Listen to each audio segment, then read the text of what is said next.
Hi everybody, this is Property with Leonard and welcome to another episode. Now, as you know by now, on this channel we discuss property, finance and investments. Now please note that none of my videos constitutes as financial advice, but if you're looking for financial advice, please speak to an accredited and registered financial advisor. Now in this episode, I'm going to be sharing with you 5 really great business ideas for you to get started in the property market. Now, as you know, everybody wants money. They want to make money. They want enough money. But most jobs, they don't pay enough to turn the average person into a millionaire. So what a lot of people do, they rely on a mixture of entrepreneurship, investments, and some start even, and you might be one of them, a side business to build their wealth. And the real estate industry, it presents ample opportunities to achieve this, but it is important to have a good starting point. So in this video, I'm going to share with you some of the lucrative opportunities, 5 of them to be exact, for increasing your wealth through real estate. Now I'm talking from a South African perspective, but the advice that I will be sharing with you in this episode is really universal. I'm going to be sharing with you, as I mentioned, 5 really great business ideas for you to consider. Now the first one is property management. There is a common misconception that you have to own property to make money from it. You have to own property to make money from it. But if you want to jump into real estate without purchasing a property, this might be the ideal option for you. Property management is ideal if you just started out. Perhaps you don't know too much yet about the industry, or you don't have the funds to outright start investing in property. What property managers really do is that they handle things like maintenance and upkeep, and in many cases collect rent for a property owner in exchange for a fee, and that fee is usually a percentage of the rent. And in addition, as a property manager, you need to be able to find new tenants to ensure that your properties are rented out consistently. And one of the most difficult aspects of property management is the fact that it is a 24/7 job. So you need to be available in the event of an emergency. These things are pretty straightforward, and incidents like storm damage and emergency repairs, those things will require quick action as well. If you are not available, you have to have a contingency plan in place as well, and you have to keep that in mind.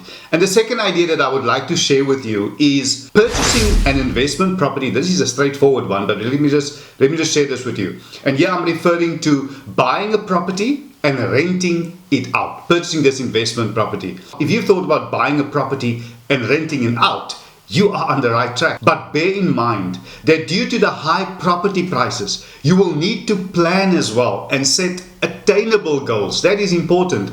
Now, I've discussed this in detail in previous videos, and I'll leave a link in the description below to my buying advice playlist, or you can just click on the banner on top. It should take you to that playlist, and I would advise you to go watch it. With regards to the purchasing of an investment property, let me just share a few things that you should consider. If you don't have the cash to buy the property, you need to apply for a home loan. And the bank granting you a home loan, it will depend on a few factors, them granting you the home loan. The bank will first of all look at your employment status. Are you permanently employed? If not, if you have your own business, that's normally a bit more challenging. Things like profitability and affordability, those things will come into play. You can earn 200,000 Rand per month, but your total expenses is 195,000, meaning that you're not going to get far with a 5,000 disposable income, if you understand what I'm saying. Because even though you earn 200,000 Rand per month, your home loan will be granted and calculated on what you can afford. And with that 5,000, you might only qualify for a 300,000 Rand home loan. It's a simple example, but I'm sure you get the point. The bank will also look at your credit score, another important issue. It's not as easy as you might think. It's a process. And secondly, if you don't earn enough or can't afford a home loan, you can opt to invest as a group, or of course, you could partner with others that have the same dream and buy an investment property together. I would also strongly suggest that you start saving for a deposit deposit and start as soon as possible. It increases your chances of getting a bond firstly and negotiating for a better interest rate. Another very good option is buying a fixer-upper property in a good area, and for reselling purposes we also call it flipping property. By good area I simply mean where there is a demand. People have been buying neglected properties, flipping properties and fixing and selling them for years. But I must just add, it's not all sunshine and roses. This is not a method to get rich quick. This is a long-term investment, and you should take a long-term and strategic approach to house flipping to make a success in this very, very competitive industry.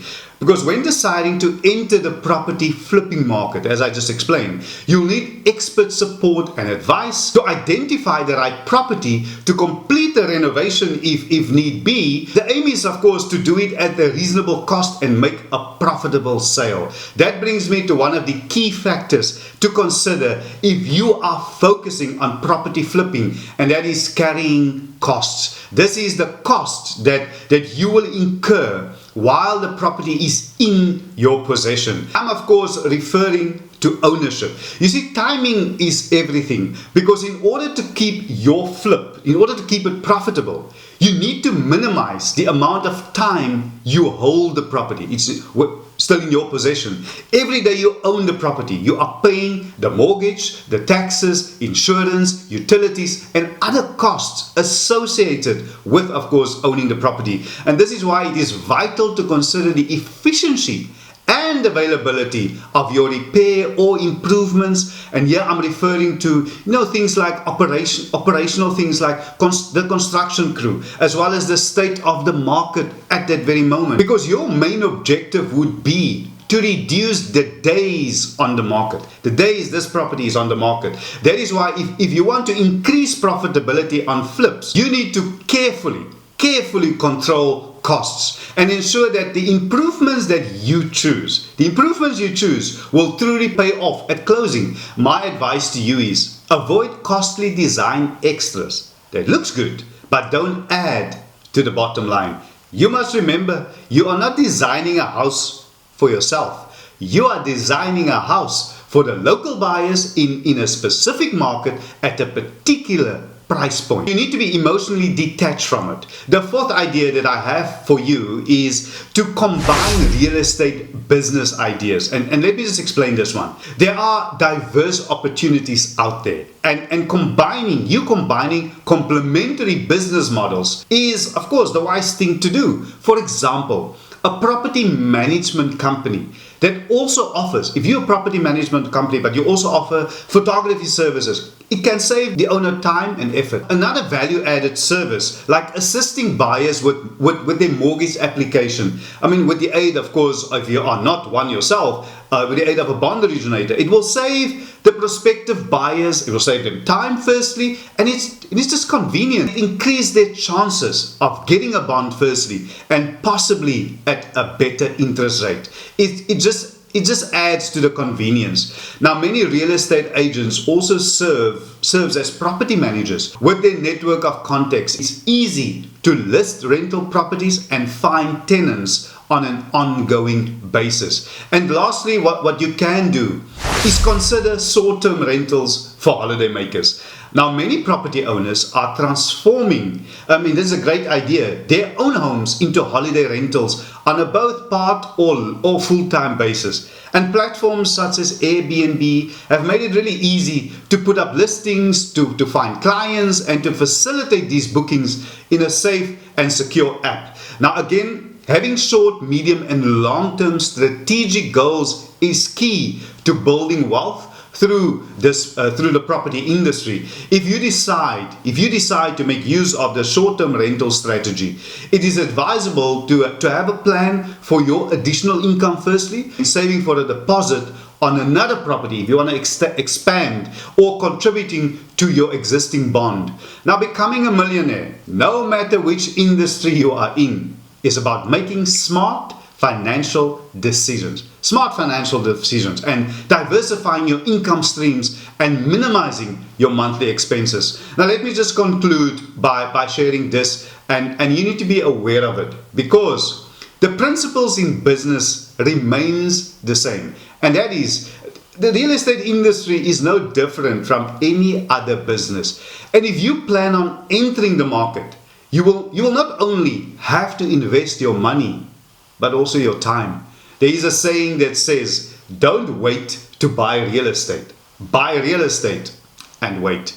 Thank you so much, everybody, for once again joining me on today's episode. I sincerely hope that this episode was of value to you. And if it was, can I kindly ask you, if you haven't, to please, I'm actually almost out of breath, to please subscribe to my channel, to like this video, and to share it, and leave me a comment in the comment section below. Subscribing, two things, you know it by now. Firstly, it is absolutely free. It doesn't cost you a cent. And secondly, it is really easy. You can just click that subscriber button in the bottom right hand corner of your screen, and please remember to hit the all notifications, and that way you will be notified and you won't miss out whenever I upload new videos. Thank you so much, everybody. I see you in the next episode. Stay blessed.